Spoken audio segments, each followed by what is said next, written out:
ఓం నమో వెంకటేశాయ. వెంకటాద్రి సమం స్థానం బ్రహ్మాండే నాస్తి కించన.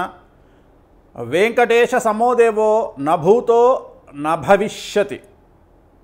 కలియుగ ప్రత్యక్ష దైవమైనటువంటి శ్రీ తిరుమల వెంకటేశ్వర స్వామి వారి కృపా కటాక్షాలతో మరి శ్రీ వికారినామ సంవత్సరం అంతా కూడా అందరికీ ఆనందదాయకంగా ఉండాలని మనస్ఫూర్తిగా వెంకటేశ్వర స్వామి వారిని కోరుకుంటూ శ్రీ వికారినామ సంవత్సర శుభాకాంక్షలతో పంచాంగ శ్రవణాన్ని కావిద్దాం.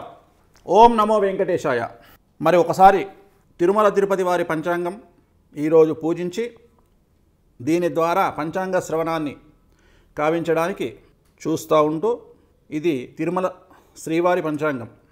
ఈ సంవత్సరం శ్రీ వికారినామ సంవత్సరం 2019-20 సిద్ధాంత పంచాంగం అంటారు దీన్ని. సరే, మరి ఈ సంవత్సరము సంబంధించి రాజకీయంగా, సినిమా పరంగా, రాసుల పరంగా ఎలా ఉండబోతా ఉంది అనేటువంటిది తెలుసుకునే ప్రయత్నం చేద్దాం. ముందుగా అసలు మరి ఈ సంవత్సరానికి సంబంధించినటువంటి రాజు ఎవరయ్యా అంటే, వికారినామ సంవత్సరానికి అధిపతి అంటే రాజు శని. అందరం మనం భయపడతా ఉంటాం. శని అంటే చాలామందికి భయం, నిజమే. మరి ఆయన మనం భయపడ్డట్టుగానే ఈ సంవత్సరం ఆయన తన ప్రతాపాన్ని భారతదేశం మీద, అలాగే ప్రపంచవ్యాప్తంగా 2 తెలుగు రాష్ట్రాల మీద చూపించబోతా ఉన్నాడు.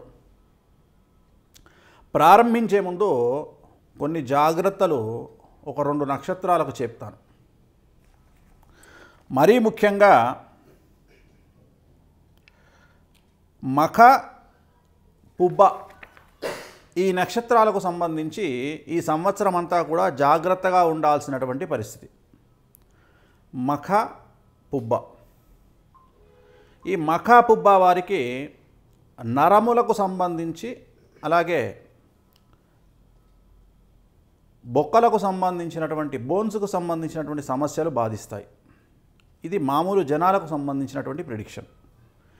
మరి రాజు శని అయినప్పుడు ప్రకృతి ఏ విధంగా ఉంటుంది? ముందుగా ప్రకృతి వైపరీత్యాల గురించి మాట్లాడుకుందాం.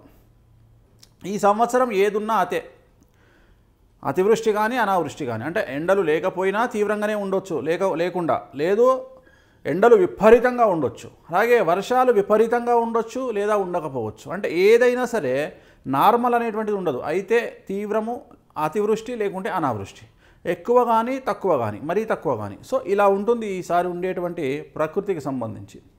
ఉత్తర భారతదేశానికి సంబంధించి వర్షపాతం తక్కువగా ఉండే అవకాశం కనిపిస్తూ ఉంది. భూమి ఎక్కువగా కంపించే అవకాశం కనిపిస్తూ ఉంది, భూమి మన భారతదేశ వ్యాప్తంగా. అలాగే అమెరికా లాంటి రాష్ట్రాలలో కొన్ని వరదలు వచ్చేటువంటి అవకాశం ఉంది.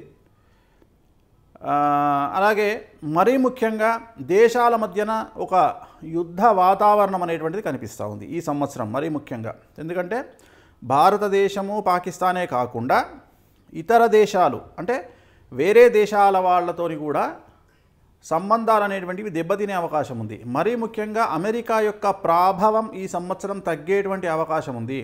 అమెరికా యొక్క ప్రభావంతో పాటు అమెరికా ప్రెసిడెంట్ యొక్క ఖ్యాతి కూడా తగ్గి ఒక నెగిటివ్, అంటే ఆయన మీద ఒక చెడు పేరు ముద్రపడేటువంటి అవకాశం ఈ సంవత్సరం అమెరికాకు సంబంధించినటువంటి పరిస్థితి కనిపించబోతూ ఉంది.